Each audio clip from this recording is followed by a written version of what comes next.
The silence of the night was broken only by the muffled sound of dirt being moved. Heavy breathing mixed with the scent of damp earth, and for a moment, all seemed lost. Then a pair of glowing eyes flickered open in the darkness. Pain flooded the German shepherd's body as he found himself trapped in a tight, suffocating space. His chest rose and fell rapidly, struggling to pull in the little air that remained. The memory struck like lightning. He wasn't there by accident. He had been left buried alive. The last thing he saw before everything went dark was the cold face of someone he loved, someone he trusted.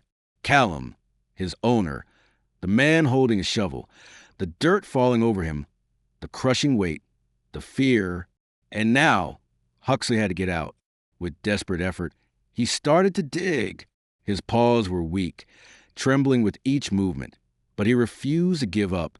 The earth gave way little by little, but the air was getting thinner. Every second was a battle against time. He knew that if he didn't get out soon, his body wouldn't last. His muscles burned, his ribs ached as if they were broken, but his will to live was stronger. Then finally, a cold breeze touched his nose. The taste of freedom reignited his strength. With one last push, Huxley tore through the surface of the earth and emerged, his body heaving with exhaustion. The night sky loomed above him, the moon casting only a faint glow over the clearing where he had been left to die. His fur was matted with dirt and dried blood, but he was still alive. More than ever, he knew where he needed to go. Pain made his body tremble, but he forced himself to stand. Home couldn't be far. He had to go back. He had to understand. With unsteady steps, Huxley began to walk. Every movement was a sacrifice, but he wouldn't stop. His heart pounded in his chest, guiding him down the deserted road. What would happen when he arrived? What would Callum do when he saw him? These questions haunted his mind as he pressed forward. The cold wind cut through his skin, and the darkness seemed to swallow everything around him. But Huxley didn't stop. He pushed on, stumbling, dragging himself when necessary. His journey had just begun, and he had no idea what awaited him. We're almost at 100,000 subscribers. If you love heartwarming dog stories, especially about German Shepherds, make sure to like this video and subscribe to the channel. It really helps us bring you even more amazing stories. Let's hit this milestone together. Huxley's legs trembled beneath him as he staggered forward. Every step sent a sharp pain through his body, but stopping was not an option. The night was eerily quiet, except for the soft rustling of dry leaves and the cold wind. His paws, raw from digging his way out of the grave, left faint trails of blood on the gravel road. His breath came in short, uneven bursts, his ribs aching with every inhale. Yet through the haze of pain and exhaustion, only one thought echoed in his mind. Go home. Find Callum. Understand why. The rain began to fall, at first a soft drizzle, then harder, heavier.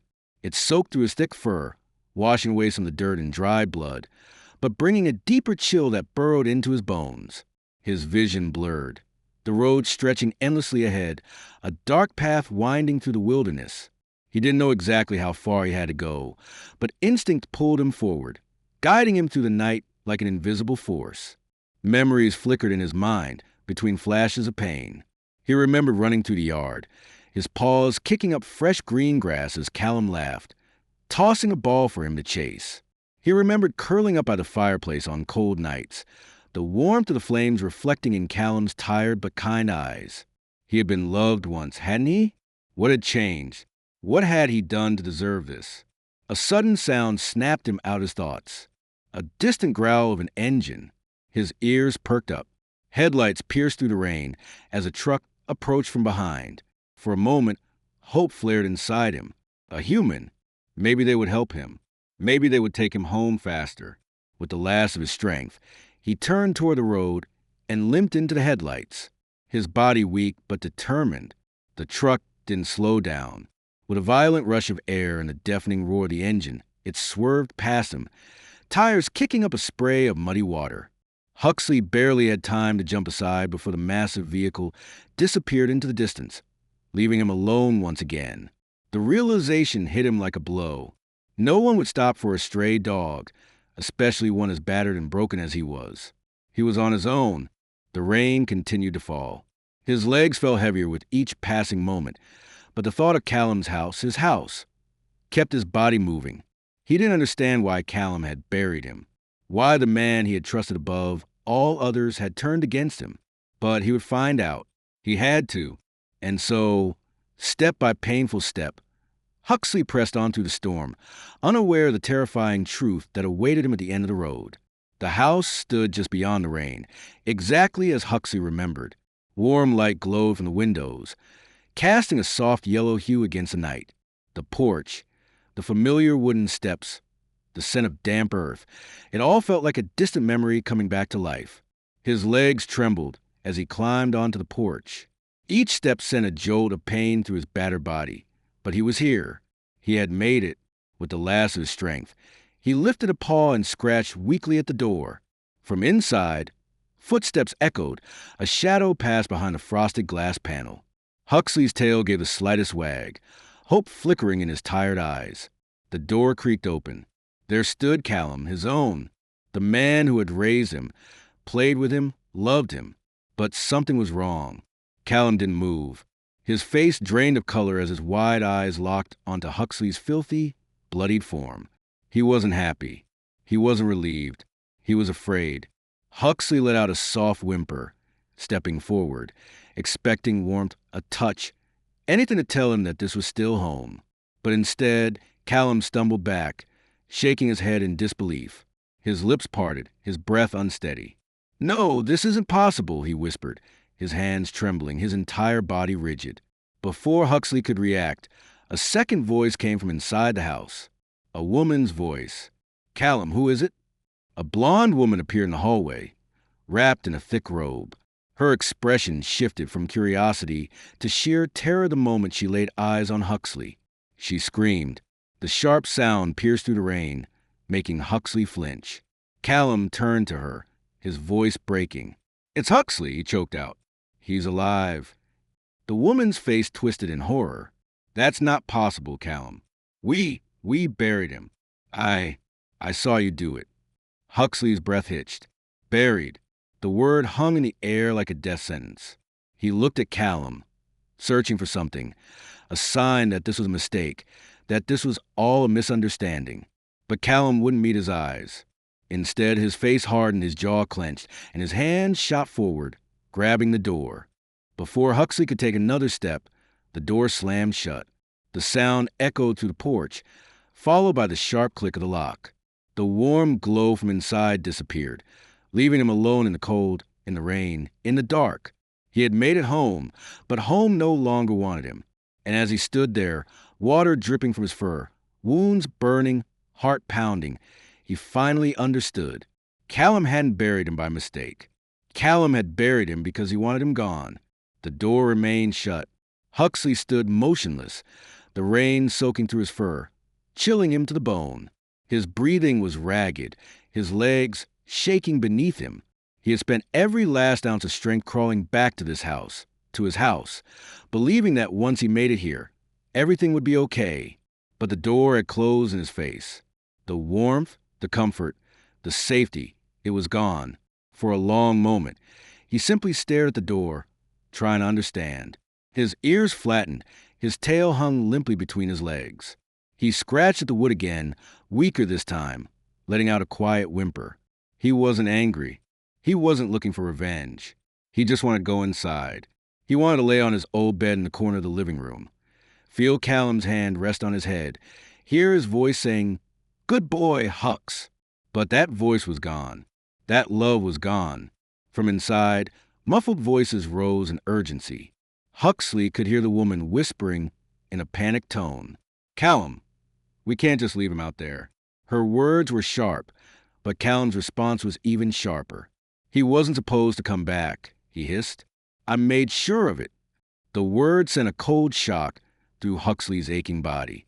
"I made sure of it." A memory flashed, dirt being shoveled over him. Callum's face staring down, emotionless. The truth hit him like a final blow. Callum hadn't made a mistake. He had wanted Huxley dead. A sudden wave of exhaustion crashed over him. His legs buckled, and he slumped onto the porch, his breath coming in shallow gasps. He had no energy left.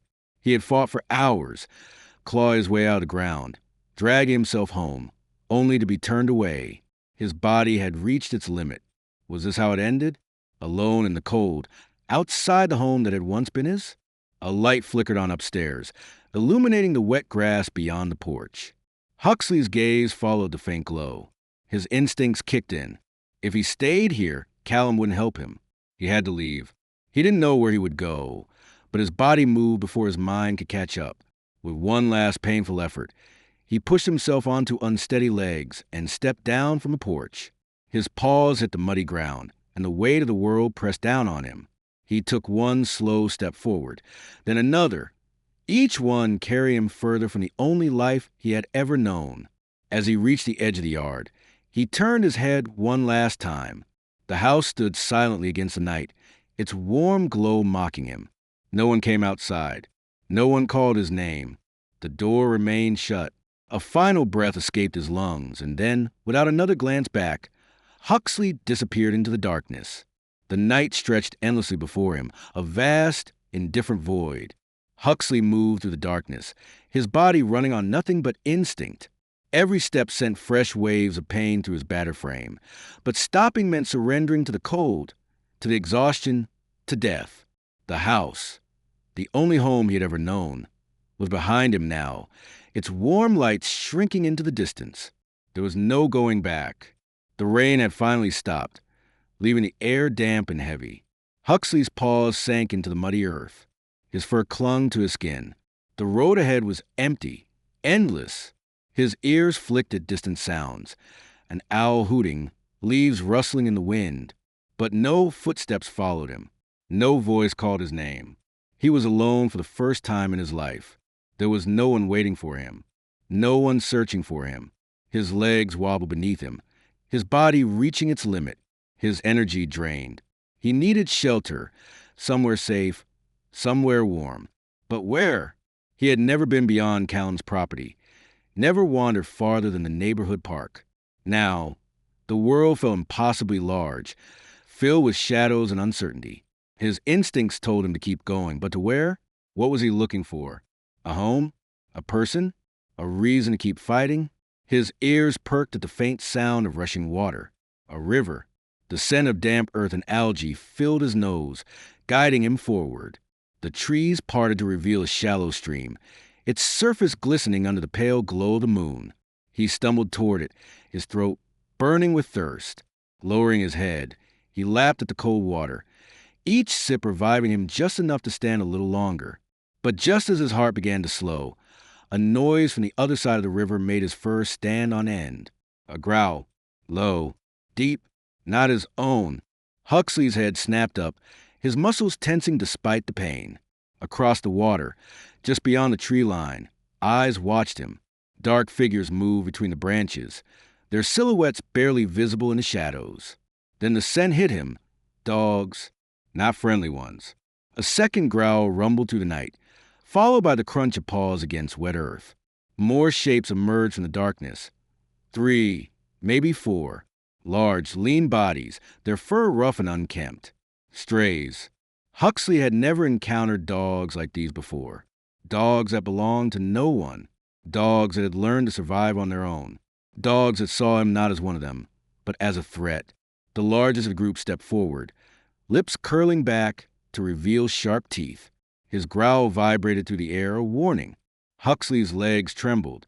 His mind screamed for him to run, but he couldn't. There was nowhere left to go. And as the strays began to close in, their eyes locked on him like prey, Huxley realized something terrifying. The world didn't care if he lived or died. What would you do if you were in Huxley's place? Comment below? Should he fight or run?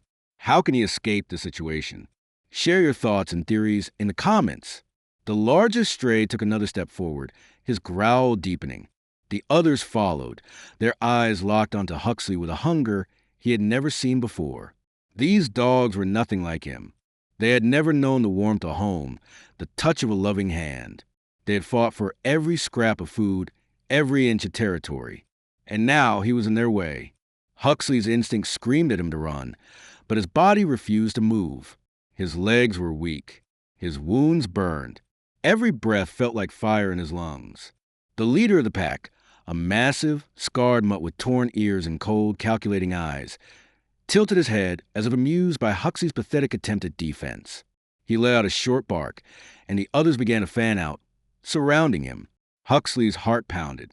His survival instincts flared, but he wasn't built for this. He wasn't a fighter. He was a dog who had once waited by the door for his owner to come home, who had slept on a soft bed by the fireplace. A sharp snarl snapped him out of his thoughts.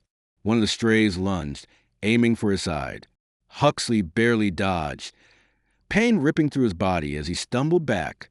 His injured leg nearly gave out beneath him. The mutt who attacked him spun around, baring yellow teeth, ready to strike again. They were testing him, seeing how weak he was, how easy he would be to take down.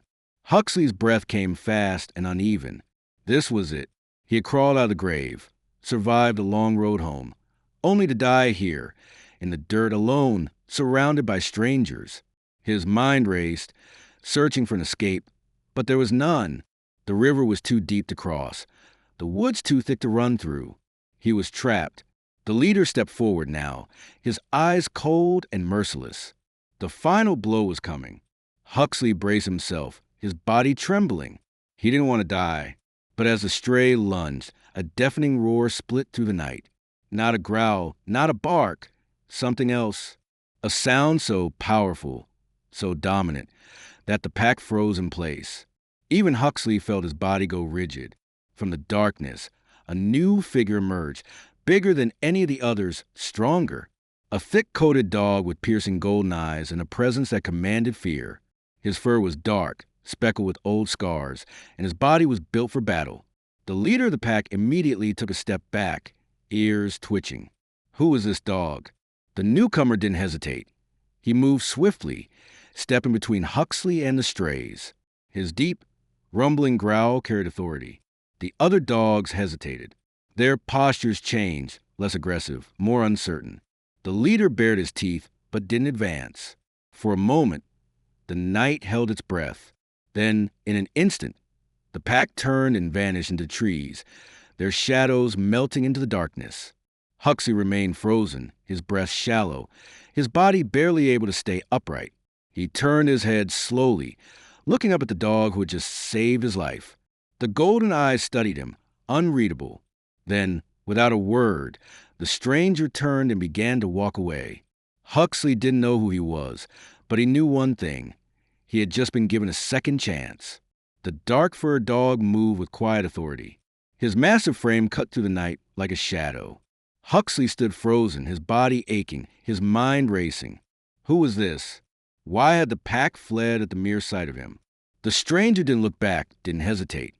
He simply walked away, disappearing into trees, as if Huxley wasn't even there. But Huxley couldn't let him go. His body screamed for rest, his paws raw and bleeding. But something inside him knew this dog was his only chance at survival. He forced his legs to move, stumbling after the stranger. The scent of damp fur and earth filled his nose as he pushed forward. His breaths were heavy. Don't fall behind. Don't lose him. The forest grew darker, the trees stretching high above, their branches whispering in the wind. The stranger led him through a narrow path, barely visible in the moonlight.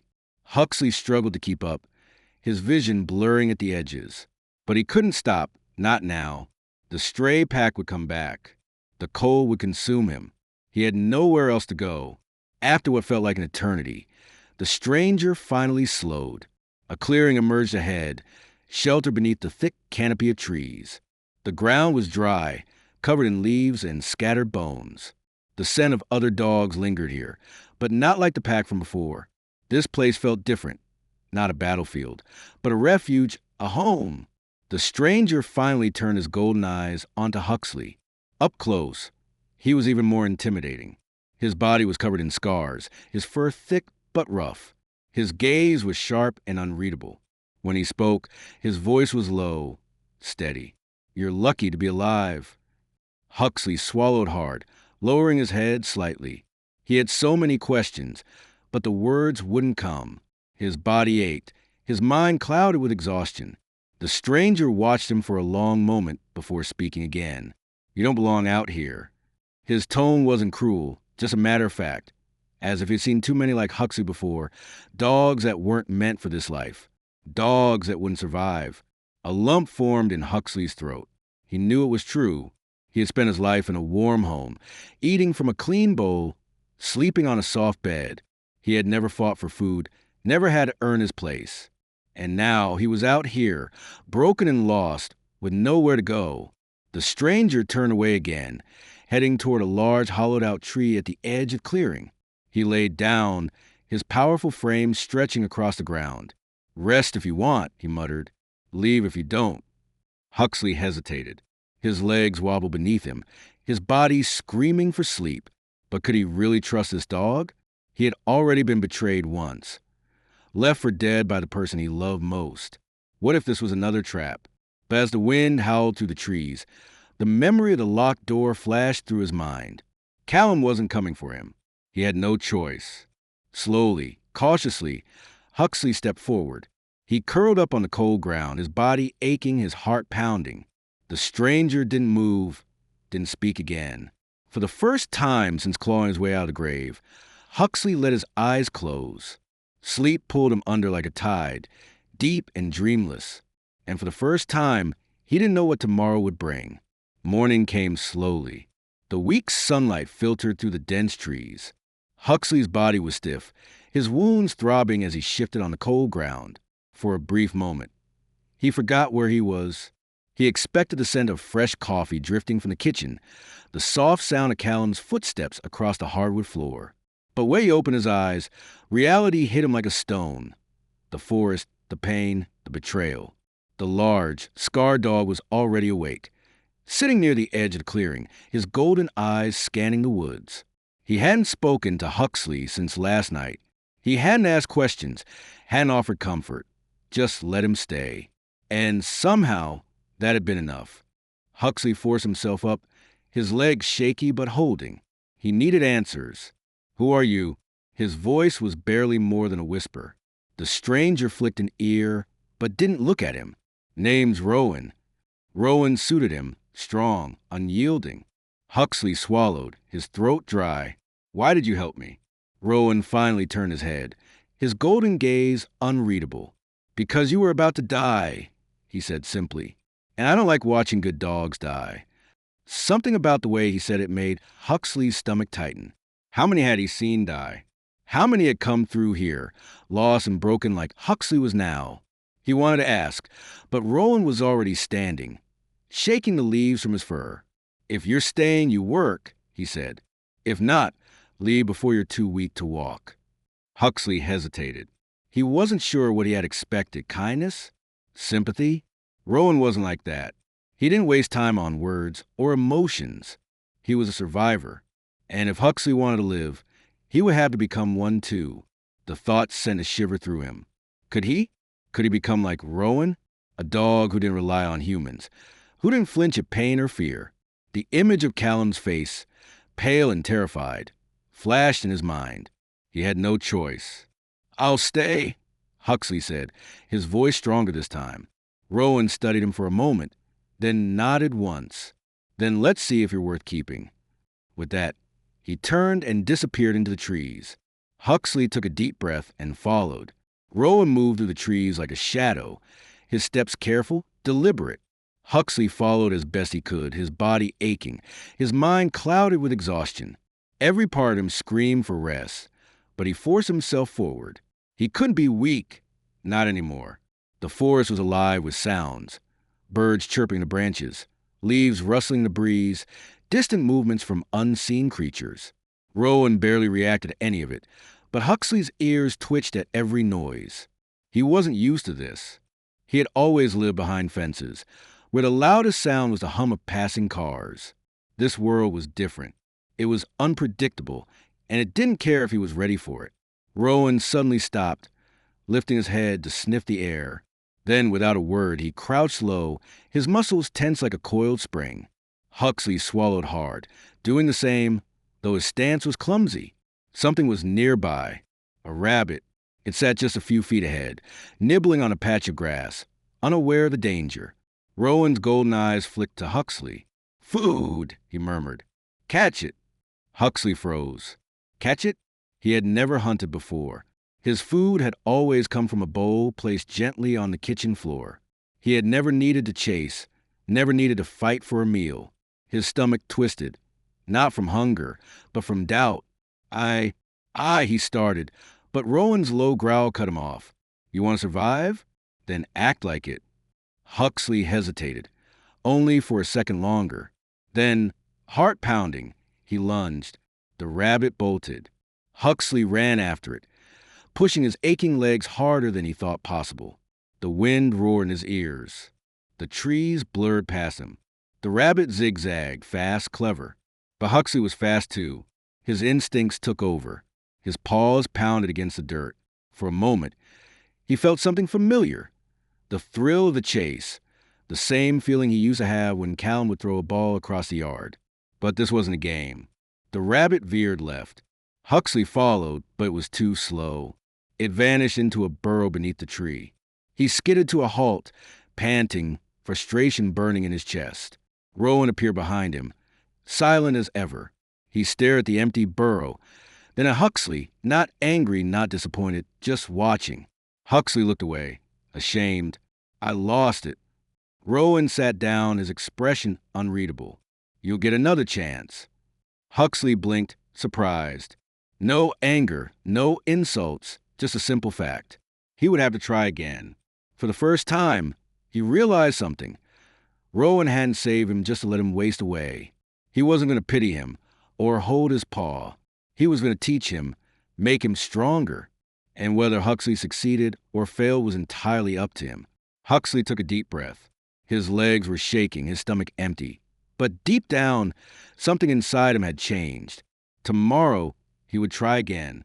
And this time, he wouldn't fail. Days passed. The aches in Huxley's body never fully faded, but his legs grew steadier. His senses sharpened. He learned the rhythm of the forest, the scent of rain before it fell, the rustle of prey in the underbrush, the way the wind carried warnings before danger arrived. He failed many times. The first time he caught a rabbit, it slipped from his jaws at the last second. The second time he hesitated, and it escaped. But Rowan never scolded him, never pitted him. He only watched, waiting for Huxley to decide for himself what kind of dog he would become. Then one evening, Huxley didn't fail. The rabbit was small, quick, but this time, so was he. His body moved before his mind could think. His paws struck the earth with precision. His teeth snapped shut, and when he lifted his head, the rabbit was limp in his jaws. He had done it alone. No bow, no human hand. Just him. Rowan gave a single nod. No words, but his golden eyes said enough. You're not weak anymore. That night, Huxley sat beneath the stars, the forest stretching endlessly around him. He had survived, not because of Callum, not because someone had fed him or given him a place to sleep, but because he had fought for it. A part of him still ached when he thought of his old life. The warm house, the laughter, the soft voice calling his name. But that world had been a lie. Callum had buried him. Huxley had buried him back, not in the ground, but in his heart. The Callum he had loved no longer existed, and if Callum ever saw him again, he wouldn't recognize the dog staring back, because Huxley was no longer the same. Rowan stood and stretched. Come on, he said, walking toward the trees. We have ground to cover before sunrise. Huxley didn't hesitate. He got up and followed without looking back. And for the first time in his life, he didn't need a home because he had become his own. Did you enjoy this emotional story? If so, leave a like to support the channel and subscribe for more incredible stories like this. Don't forget to turn on the notification bell so you never miss a new video. And tell me in the comments, what would you do if you were Huxley? Would you have survived? Let's talk. See you in the next video.